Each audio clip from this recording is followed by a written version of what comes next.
Boa noite, meus irmãos. A graça e a paz do nosso Senhor e Salvador Jesus Cristo. Lembrando sempre que não é qualquer graça, não é qualquer paz. É a paz que excede a todo entendimento. A paz daquele que deu a sua vida por mim e por você. Seja muito bem-vindo nessa noite na casa do Pai, você que está nos acompanhando aí através do canal do YouTube. Que alegria ter você aqui conosco. Quero te convidar para que nessa noite verdadeiramente você possa louvar e adorar o Senhor conosco, amém? Vamos então, sem mais delongas, orar pelo pregador da noite, pastor Edu. Estenda suas mãos aqui na direção dele. Senhor, nosso Deus e nosso Pai, eis aqui, Senhor, o teu filho, que nessa noite, Pai, o Senhor continue usando, Pai, com poder e com autoridade, ele é instrumento do Senhor aqui. Então vem mesmo, Pai, em nome de Jesus, derrama, Senhor, um óleo precioso, um óleo novo, uma unção nova, Senhor, sobre a vida dele, Pai. Senhor, a tua palavra, Pai, é viva, a tua palavra é poderosa, a tua palavra é mais penetrante, Senhor, que espada de dois gumes, Senhor. Pai, em nome de Jesus, que nós possamos estar atentos, Pai, àquilo que o Senhor vem nos ensinar nessa noite, Pai. Abre, Senhor, os nossos olhos para que a gente veja, Pai, as maravilhas da Tua lei. É o que nós te pedimos e agradecemos em nome de Jesus. Amém. Boa noite, igreja. A graça e a paz do nosso Senhor Jesus. Você que nos assiste pelo canal do YouTube, seja muito bem-vindo. Que a graça do Senhor invada a sua casa. A gente sempre fala que não é qualquer graça e não é qualquer paz. É a graça e a paz do Todo-Poderoso, o Criador dos céus e da terra. Amém? Sem mais delongas, hoje nós encerramos a série Milagres. E o último tema desta série, que nós iniciamos há 3 quartas-feiras atrás, nós vamos falar hoje sobre liberdade. Já falamos sobre perdão e também já falamos sobre alegria. Então eu queria te convidar a abrir lá no livro que nós estamos mergulhando, meditando, no livro de Marcos. Nós vamos ler o capítulo 2, a partir dos versos 23 ao verso 28. Marcos 2, 23.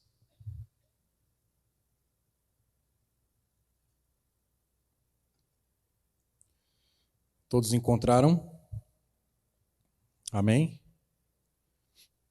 E a palavra do Senhor diz assim: Aconteceu que, num sábado, Jesus atravessava as searas e os seus discípulos, ao passar, começaram a colher espigas.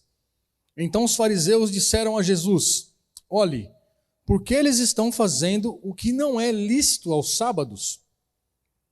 Jesus respondeu: Vocês nunca leram o que Davi fez quando se viu em necessidade e teve fome, ele e os seus companheiros? Como entrou na casa de Deus, no templo do sumo sacerdote, no templo do sumo sacerdote Abiatar, e comeu os pães da propiciação, os quais só os sacerdotes era lícito comer, e ainda deu os pães aos seus companheiros. E Jesus acrescentou: O sábado foi estabelecido por causa do homem, e não o homem por causa do sábado. Assim, o Filho do Homem é Senhor também do sábado. Como eu tenho falado e insistido nessa série de milagres que eu intitulei, nós, nesses ensinos, nesse livro de Marcos e nessas passagens que nós lemos, nós vamos perceber Jesus sempre ensinando algo, e aqui não é diferente. Ele vai ensinar mais alguma coisa, vai refutar sobre a religiosidade dos fariseus. Notem que no texto que nós lemos, principalmente aqui no capítulo 2, os fariseus e os escribas, eles estavam sempre preparados para acusar Jesus, sempre querendo pegar Jesus ali no pulo, querendo pegar ele desprevenido, melhor dizendo. Mas Jesus sempre refutava essas colocações, essas acusações dos escribas e dos fariseus com a própria palavra. E nós já lemos sobre isso, e a minha esposa falou sobre capítulo 3, lá do verso 7, que Jesus curava muitos à beira-mar, e ela citou uma palavra chamada multidões. Jesus, de fato, ele atraía as multidões. Isso era óbvio de tudo aquilo que Jesus fazia por dois motivos: para fazer o milagre e para trazer a curiosidade às pessoas.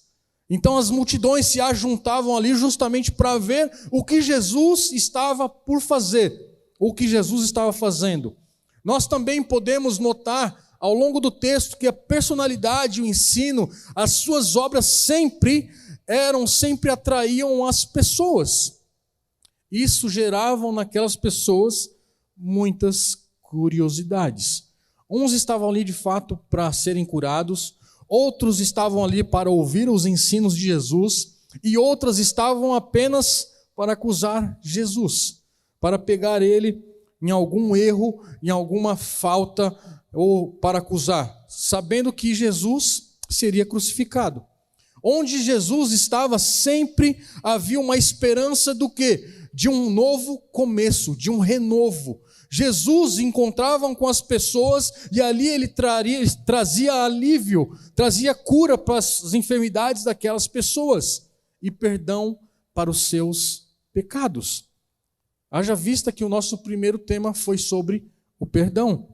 Mais do que os milagres que Jesus operava, que ele fazia, a verdade é que incomodava a mentira. A verdade que ele pregava incomodava as pessoas que normalmente estavam mentindo.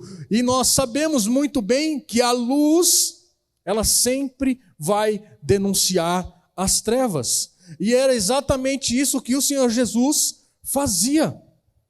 Trazer luz às trevas, na mesma proporção que Jesus atraía a multidão, despertava também a inveja dos escribas e dos fariseus. A intenção deles, dos escribas e dos fariseus, era de fato matar Jesus. A oposição de Jesus se tornava cada vez mais progressiva. No texto que nós acabamos de ler em Marcos capítulo 2, a partir do verso 3, nós encontramos Jesus mais uma vez ensinando uma nova maneira daquelas pessoas que estavam à sua volta de entender e compreender sobre mais uma lei. Qual era a lei? De sábado. Aqui os fariseus e os escribas estavam prontos para acusar Jesus de algo que os seus discípulos estavam fazendo. Mas como eu disse, Jesus ele sempre refutava as acusações, não com o seu achômetro, mas com a palavra. Ele sempre fez isso. Então, aquilo que os seus discípulos estavam fazendo, de fato, era proibido. Mas nós vamos entender o motivo que eles fizeram aquilo. Depois que Jesus ele foi criticado por permitir que os seus discípulos colhessem as espigas nos sábados. Como eu disse, prática essa que era proibido pela lei. E Jesus respondeu aos fariseus, os seus acusadores, com uma ilustração tirada da própria palavra do Senhor. O fato de Jesus chamar a atenção dos fariseus que se intitulavam fiéis, que eram seguidores da lei, que decoravam a lei, sem dúvida, foi uma chamada de atenção para o fato deles, que eles podiam até memorizar as leis, mas faltava o principal, a interpretação da lei, ou seja, a revelação do Espírito Santo daquilo que eles estavam falando. Apenas eles estavam apegados à letra que é morta. Os líderes judeus, de certa forma, como eu disse, eles estavam certos em estranhar a atitude do discípulo de Jesus, porque a lei dizia de fato que as colheitas não deveriam ser feitas aos sábados, mas a lei também dizia, olha só o que está escrito lá em Êxodo capítulo 34, verso 21. 6 dias vocês trabalharão, mas no 7º dia vocês descansarão. Mesmo no tempo de arar e de colher, vocês deverão descansar. E olha só o que está escrito lá em Deuteronômio, capítulo 23, versos 24 e 25. Quando entrarem na vinha do seu próximo. Podem comer uvas à vontade, até ficarem fartos, porém não devem levá-las embora num cesto. Quando entrarem na plantação do seu próximo, pode arrancar as espigas com as mãos, porém não devem colher nada com a foice.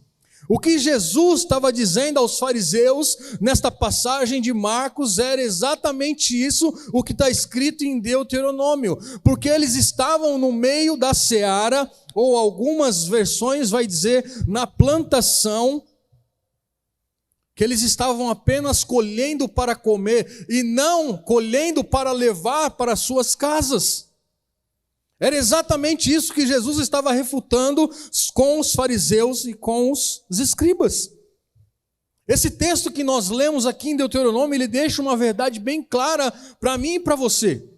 A lei, de fato, ela justificava a atitude dos discípulos de Jesus.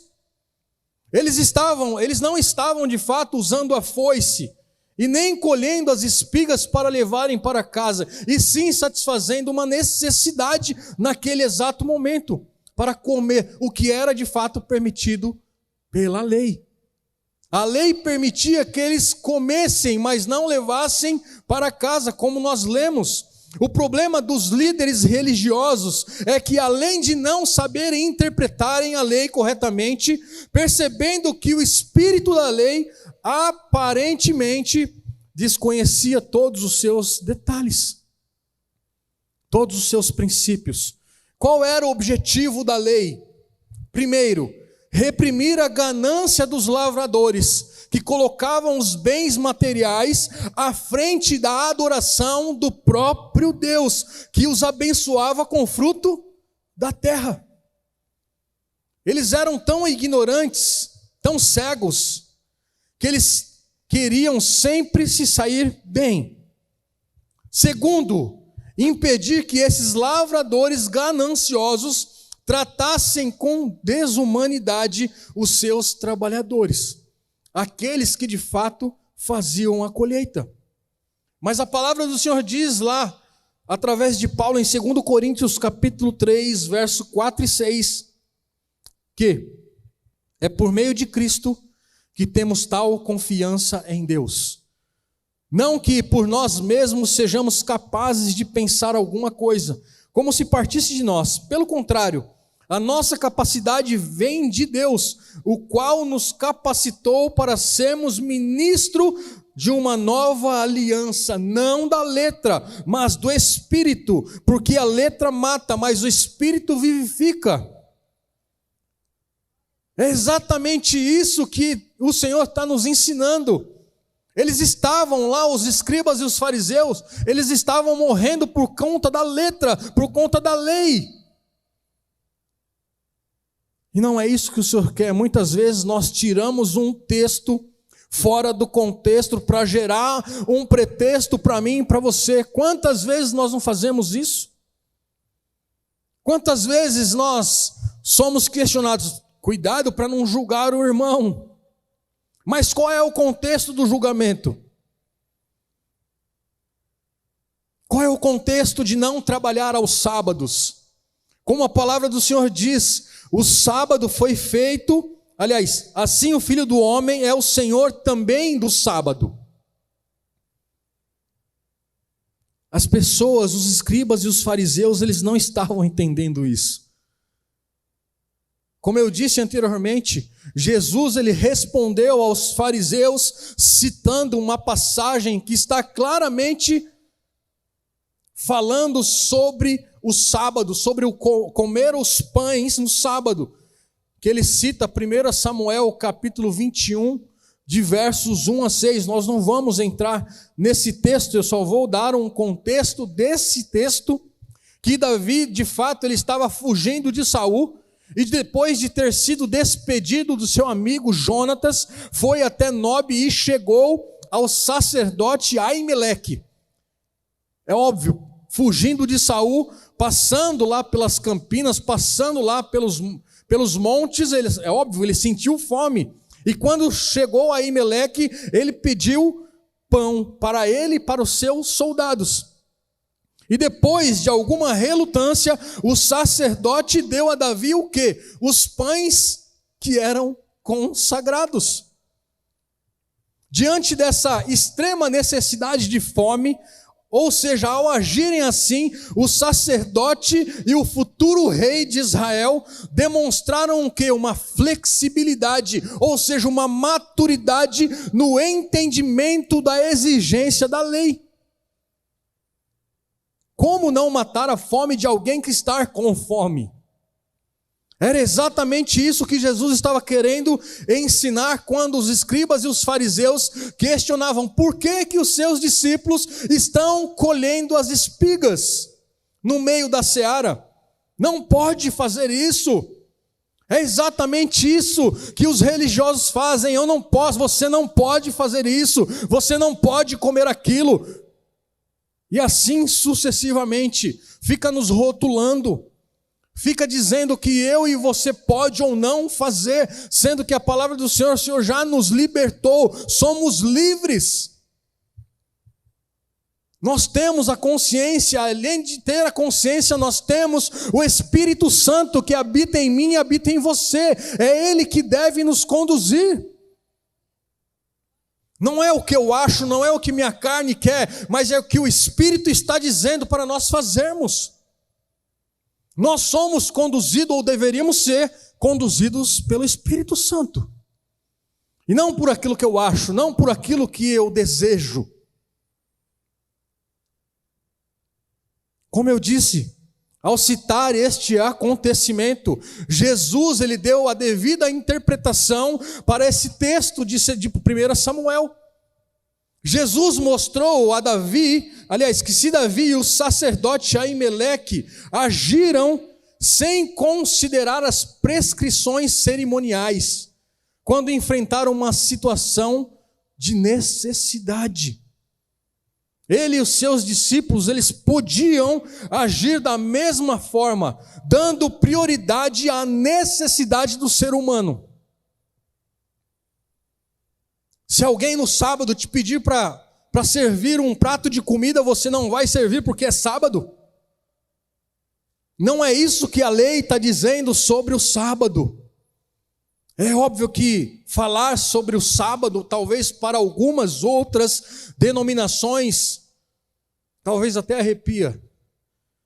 Isso é um tema muito extenso para nós entrarmos numa quarta-feira.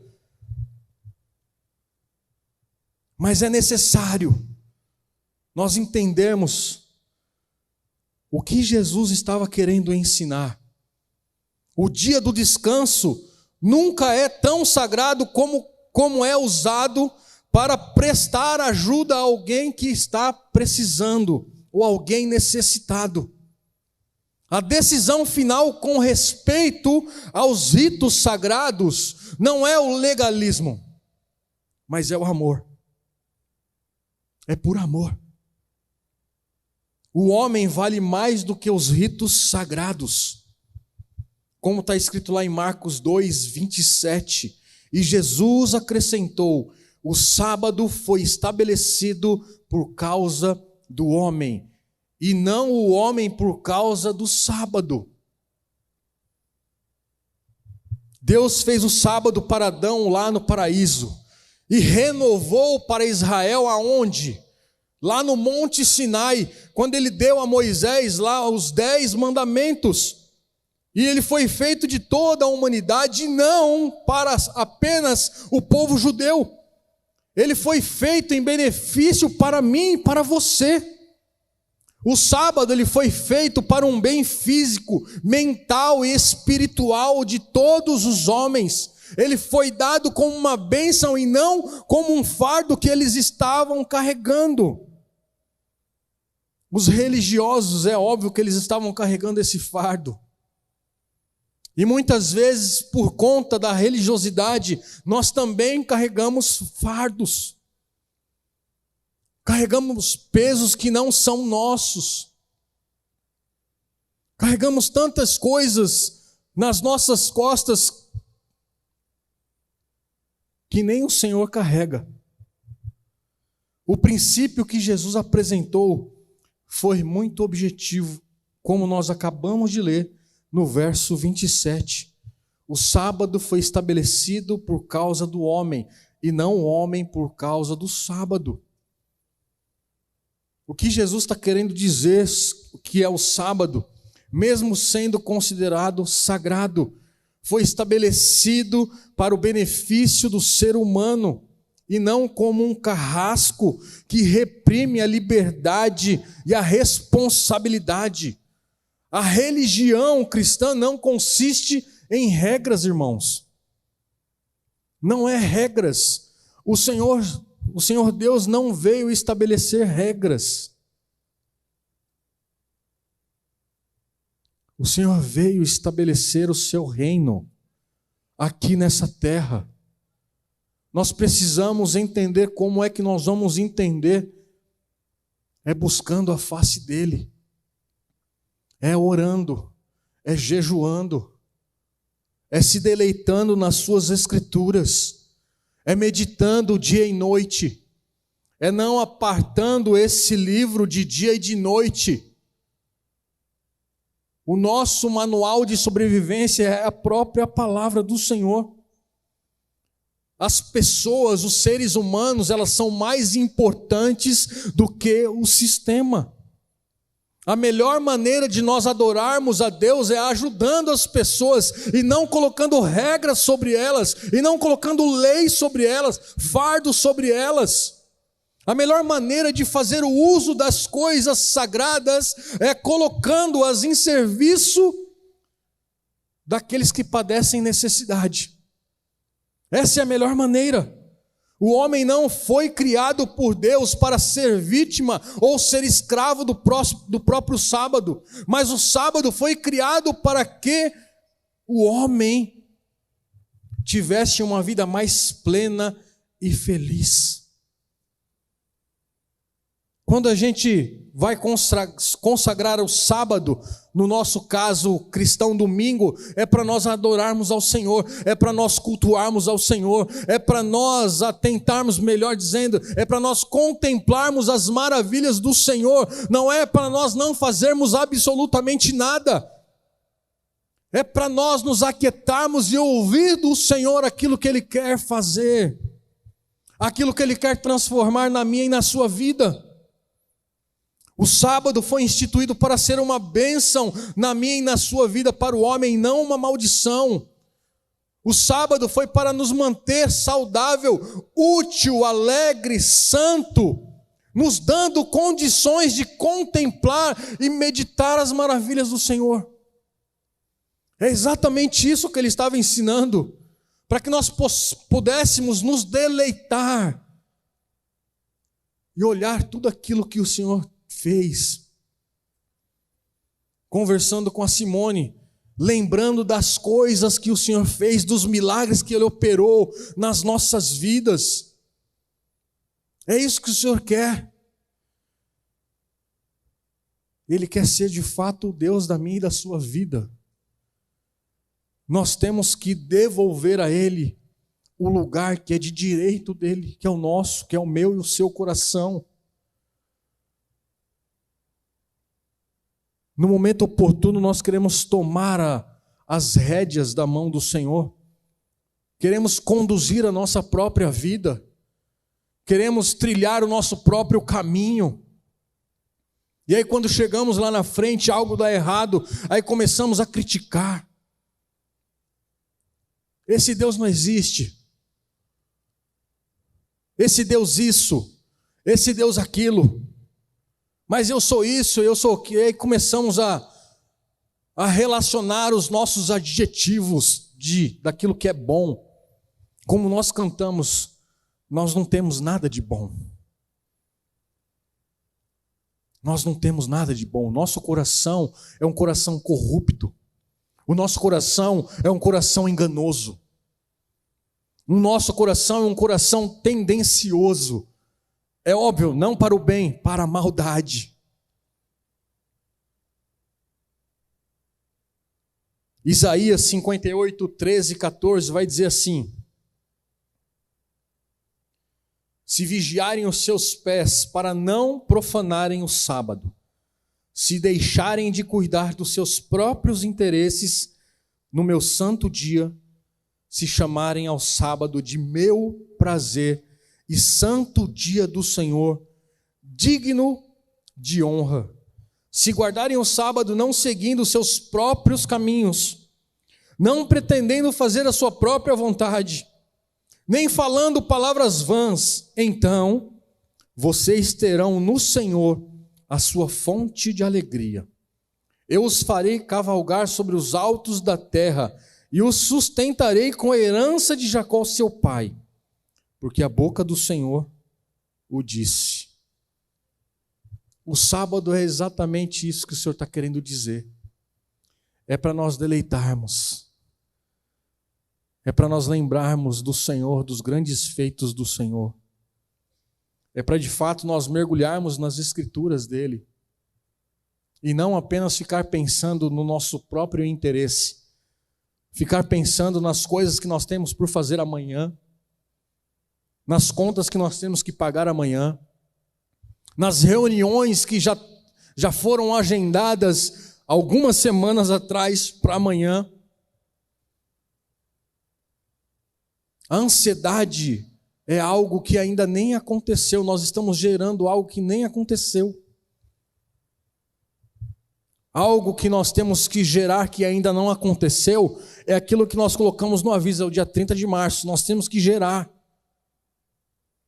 E o que nós temos gerado é só ansiedade no nosso coração.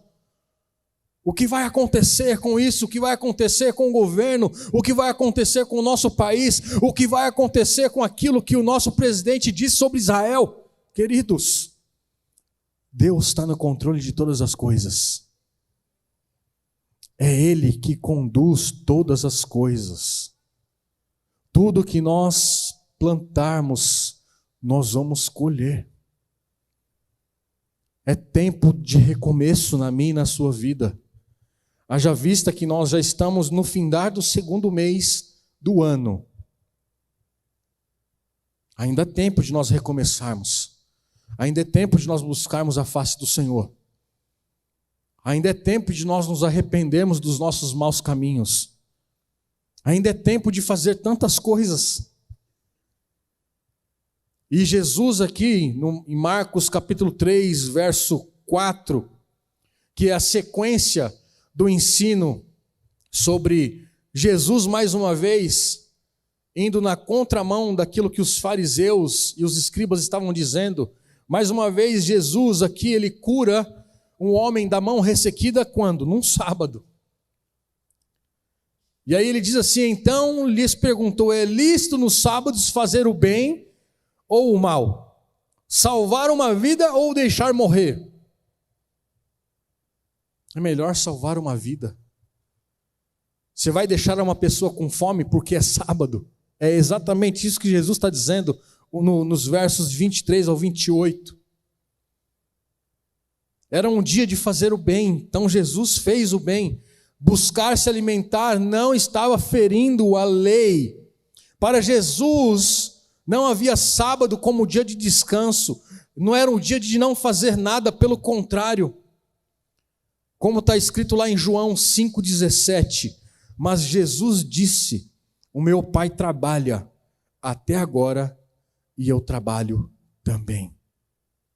Os líderes religiosos, os líderes judeus estavam tão envolvidos com os detalhes da lei que eles perderam de vista os objetos, ou seja, o espírito da lei. Jesus mostrou que Deus criava o sábado como um dia de adoração, de gratidão, de descanso a Ele mesmo. Mas certamente não era a intenção de Deus que esse descanso se tornasse o impeditivo para qualquer um deles fazer o bem. Fazer o bem e não olhar a quem. E aí Jesus ele completou lá no verso 28, de sorte que o Filho do Homem é Senhor também do sábado. Jesus mostrou que o dia dedicado a Deus não poderia ser um fardo, mas um dia de descanso para ser usado, usufruído Era um culto de adoração sincera. O Senhor está à busca de adoradores que o buscam em espírito e em verdade. O Filho do Homem, como nós lemos, Jesus está demonstrando o quê? A divindade dele. Está demonstrando exatamente a sua divindade. Jesus demonstrou que até mesmo sobre o último dia do descanso, ao qual houve na criação, lá em Gênesis capítulo 2, após ter criado tudo, o que Jesus fez? Descansou, mas no original hebraico está dizendo, ele contemplou. Tudo aquilo que ele havia criado, ele estava contemplando. Ele simplesmente não deitou numa rede e ficou descansando, não, ele estava contemplando. Jesus é Senhor sobre todos. Sobre todos. Um dia o senhorio de Jesus Cristo será reconhecido por todos. Como está escrito lá em Filipenses capítulo 2, verso 11. E toda língua confesse que Jesus Cristo é Senhor, para a glória de Deus Pai. Um dia todos vão declarar que Jesus Cristo é Senhor. Essa é a palavra, essa é uma promessa que está chegando a hora. Está chegando a hora, irmãos. Nós temos que gerar isso no nosso coração, no nosso interior. Eu já quero caminhar para a conclusão. Eu já queria chamar o pessoal do worship.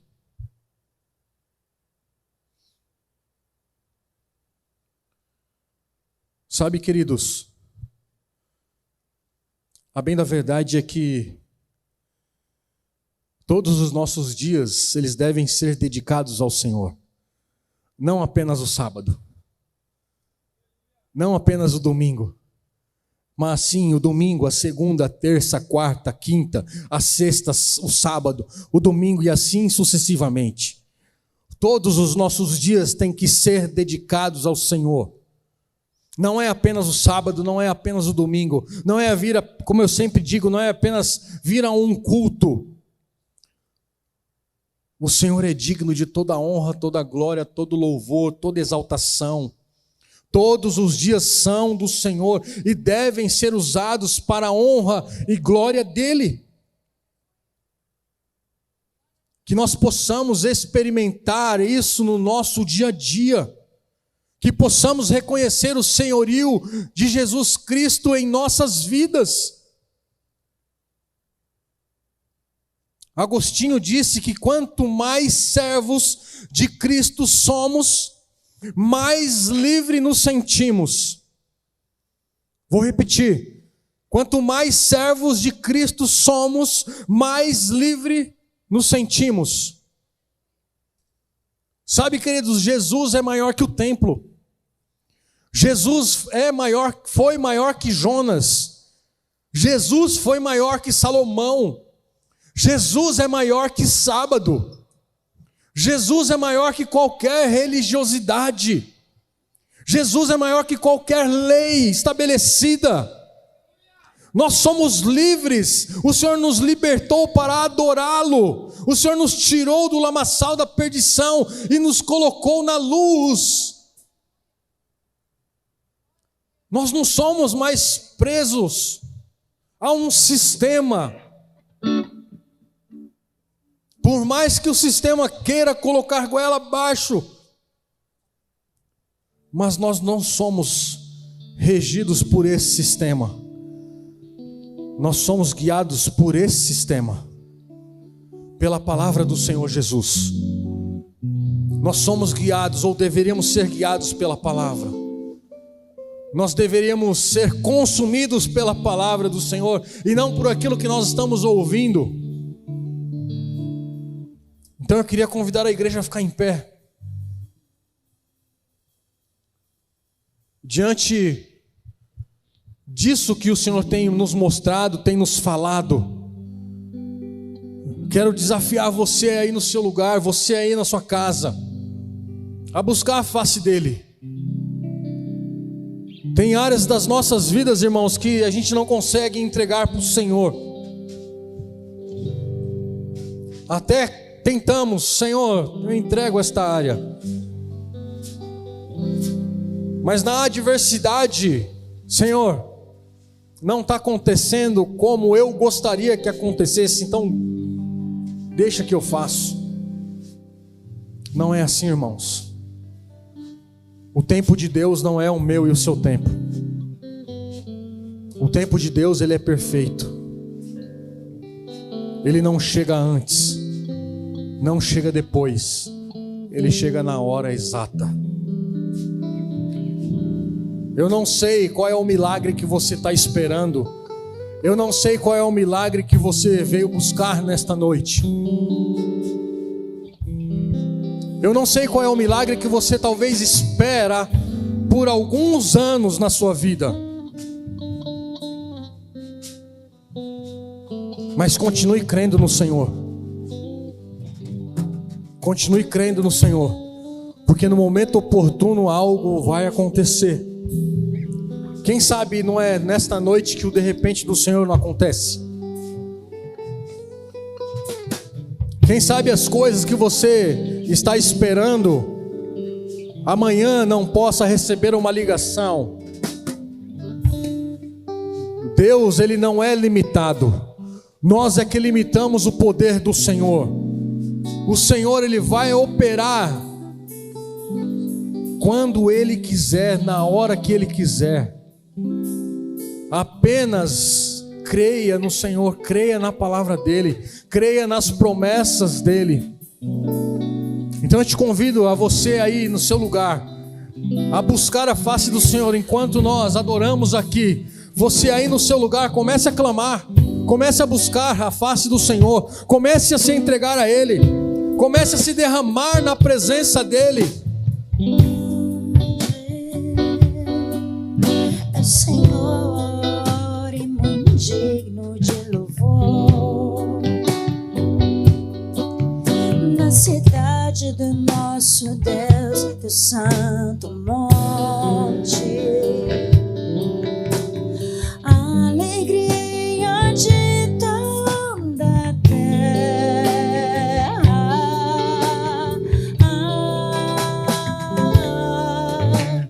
grande é o Senhor, quem nós temos a vitória, e que nos ajuda contra o inimigo. Por isso diante dele nos prostramos,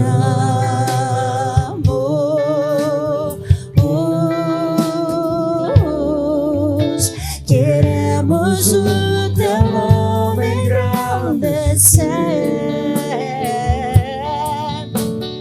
e agradecer-te por tua obra em nossas vidas. Confiamos em teu infinito amor, pois só tu és o Deus eterno sobre toda a terra e céu.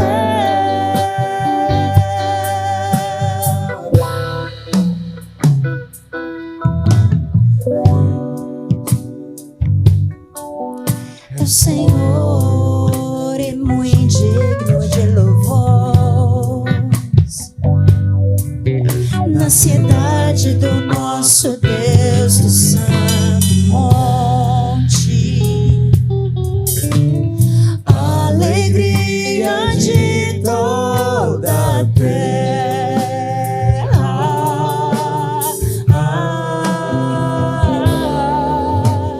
grande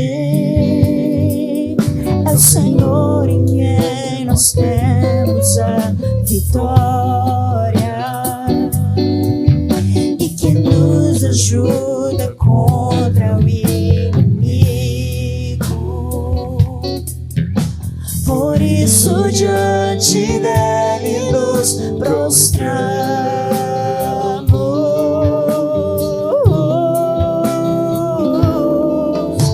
queremos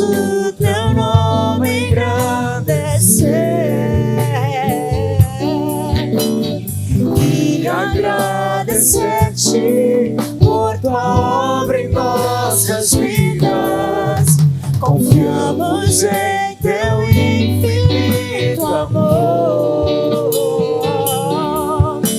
pois só tu és o Deus eterno sobre toda a terra, pois só tu és o Deus eterno sobre toda a terra, pois só tu és o Deus eterno sobre toda a terra e céu.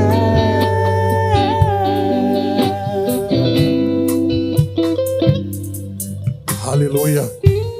Pai, nós te louvamos, nós bendizemos o teu santo e poderoso nome. Pai, nós queremos aprender a descansar em ti. Nós lhe pedimos perdão, Pai, por muitas vezes não confiar, Pai, na tua palavra, nas promessas do Senhor, que elas estão escritas aqui para nós, Pai. Toma nas tuas mãos as nossas vidas, toma nas tuas mãos o nosso coração, que é enganoso, que é corrupto. Pai, queremos ser transformados, queremos ser renovados, queremos ser libertos, ó Pai, em nome de Jesus, Pai, de tudo aquilo que não vem do Senhor. Pai, toma nas tuas mãos as nossas vidas. Queremos ser libertos dos vícios, ó Pai. Queremos ser libertos, ó Pai, em nome de Jesus, Pai, de tudo aquilo que nos distancia da sua presença. Queremos ser libertos da religiosidade. Queremos ser libertos, ó Pai, da lei, Pai, que muitas vezes é imposta a nós. Senhor, toma nas tuas mãos as nossas vidas. Toma nas tuas mãos cada família aqui representada. Pai, eu também quero orar especialmente para aqueles que estão enfermos na sua casa. Pai, em nome de Jesus, quantas pessoas estão enfermas na sua casa? Eu quero clamar a Ti para que o Senhor cure. Pai, eu quero clamar a Ti pela vida do Alan, Pai, que está no leito de hospital neste momento. Que o Senhor visite o Pai neste momento, que o Senhor cure, restaure a sua saúde, Pai, estabeleça a sua saúde. Da mesma forma, a senhora Lucinete, a irmã da Somara, que, Senhor, foi diagnosticada com câncer na garganta a nível 4. Pai, é só um milagre do Senhor para curar, só um milagre do Senhor para restaurar. Então clamamos a Ti, Senhor, para que o Senhor toque na sua garganta. Toque, Senhor, em nome de Jesus, Pai, nesses nódulos da garganta, e arranque com as Tuas mãos, em nome de Jesus. Pai, queremos clamar a Ti pela Rebeca, pelo Rafinha, que, Senhor, tem estado, Senhor, em nome de Jesus, Pai, de cama, tem estado enfermo, Senhor, seja por gripe, não importa, Senhor, a enfermidade. O que importa é que o Senhor pode curar, que o Senhor pode restaurar, que o Senhor pode entrar com provisão, com providência, Pai. E não somente eles, mas todos aqueles que têm sido assolados pelas enfermidades. Pai, em nome de Jesus, visita cada um deles nesse momento. Visita, Senhor, em nome de Jesus, Pai, aqueles, ó Pai, em nome de Jesus, que tem insônia, que não tem conseguido dormir. Pai, eu quero repreender toda a insônia em nome de Jesus. Que nós possamos ter noites de descanso, noites, ó Pai, de descanso no Senhor, sem preocupação, sem ansiedade, sem medo, sem, Senhor, em nome de Jesus, Pai, em segurança. Pai, em nome de Jesus, nós Te louvamos, ó Pai, também. Nós clamamos a Ti, Senhor, pelo milagre da salvação, Pai. Quantas pessoas têm clamado por salvação? Quantas pessoas, ó Pai, têm colocado seus entes queridos, ó Pai, no altar do Senhor por salvação? Pai, então clamamos a Ti em nome de Jesus, Pai, que o Senhor dê estratégia, Senhor, para cada uma dessas pessoas que têm buscado, Senhor, levar o Evangelho, levar o Senhor Jesus a essas pessoas. Dê a elas, ó Pai, sabedoria, dê a elas, ó Pai, revelação, mente sadia, Pai, em nome de Jesus, as estratégias vindas diretamente do trono do Senhor, Pai. Não é, Pai, por muito falar, não é pelo nosso esforço, porque não somos nós que convencemos, e sim o Espírito Santo do Senhor. Pai, toma nas Tuas mãos, Toma nas tuas mãos, Senhor. Queremos ver os milagres, queremos ver as maravilhas, queremos ver os prodígios neste lugar, Pai. Sabemos que o Senhor é o mesmo Deus de ontem, de hoje e é eternamente, Pai. O Senhor continua fazendo milagres nos dias de hoje. Então, Pai, eis-nos aqui. Eis-nos aqui, Senhor. Que nós possamos ser agentes de milagres, Senhor. Que nós possamos ser pessoas, ó Pai, em nome de Jesus, disponíveis para que o Senhor venha nos usar. Pai, em nome de Jesus, Pai, toda retaliação, todo medo, toda insegurança caia por terra em nome de Jesus. Derrama sobre as nossas vidas um espírito de ousadia, Pai. Um espírito de ousadia, Senhor. Derrama sobre as nossas vidas, ó Pai, uma unção de cura, Senhor. Unção de cura nesses dias, Pai, para que nós possamos tocar na pessoa enferma e ela ser curada, seja de qualquer enfermidade, Pai. Senhor, derrame sobre as nossas vidas ousadia, Pai. Clamamos a Ti nesta noite ousadia, Pai, em nome de Jesus. Restaura, Senhor, a nossa fé. Restaura, Senhor, a nossa visão. Restaura, Senhor, em nome de Jesus, a nossa audição espiritual, Senhor. Pai, toma nas Tuas mãos as famílias que aqui estão e as famílias que nos assistem neste momento, Pai. Que o Senhor possa gerar em nós, Pai, esse desejo. E clamamos mais uma vez, Pai, por encontro com Deus no dia 30 de março. Senhor, já estamos gerando, Pai, este encontro com Deus. Colocamos, ó Pai, todas as famílias que aqui estarão, que elas possam ser tocadas, que elas possam ser, ó Pai, transformadas, que elas possam ser libertas. Pai, nós profetizamos cura, restauração. Nós profetizamos, ó Pai, em nome de Jesus, Pai, libertação nesses dias, ó Pai. Que elas sejam libertas no nome do Senhor Jesus Cristo. Toma nas Tuas mãos. Seja ministrado por essa canção em nome de Jesus. Unção de multiplicação, recebe a cura, recebe a unção de ousadia, unção de conquista, unção de multiplicação. Recebe a cura, recebe a unção de ousadia, unção de conquista, unção de multiplicação. Recebe, recebe a unção de ousadia, unção de conquista, unção de multiplicação. Aleluia, aleluia. Pai, graças Te damos por esta noite. Graças Te damos pelo Teu mover. Graças Te damos, ó Pai, pela manifestação do Teu Santo Espírito. Graças Te damos, ó Pai, por tudo aquilo que o Senhor está fazendo e ainda vai fazer no nosso meio. Pai, em nome de Jesus, nos leva em paz, nos leva em segurança para os nossos lares. Que a graça do Senhor Jesus Cristo, que o amor de Deus o Pai e que a consolação do Espírito Santo seja com cada um de nós hoje e para sempre. Deus os abençoe em nome de Jesus.